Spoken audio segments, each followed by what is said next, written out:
Takot pa rin ang nararamdaman ng 5 taong gulang na si Ben. Hindi niya tunay na pangalan. Matapos umanong pagmalupitan ng sariling ama sa Pusurubio, Pangasinan. Paulit-ulit ba niyang ginagawa yun sa mga anak niyo? Ulit-ulit ho. Nakainom, ma'am? Hindi naman po. Hindi naman ho. Nagtripan lang ho. Sa investigasyon ng pulisya, umakyat daw sa puno ng bayabas si Ben. Nagbigla siyang pinaghampas ng ama gamit ang goma ng gulong na ito. Tila hindi pa nakontento.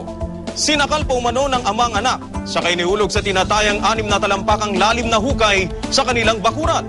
Based naman dun sa kwento ng bata at saka ng nanay at sabi nga nila palagi nito itong ginagawa. Kaya siguro dapat lang na talagang pakusahan itong mga ganitong ama.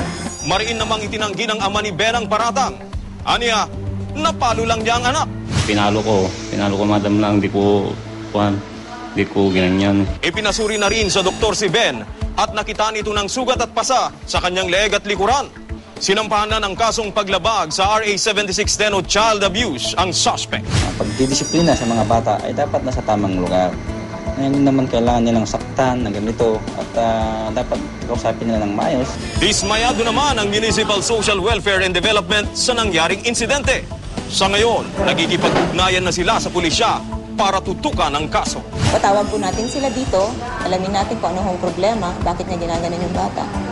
At kung hindi niya mabigyan ng chance yung sarili niya magbago sa mga treatment sa mga anak niya, pwedeng tanggalin din natin yung bata sa kabila.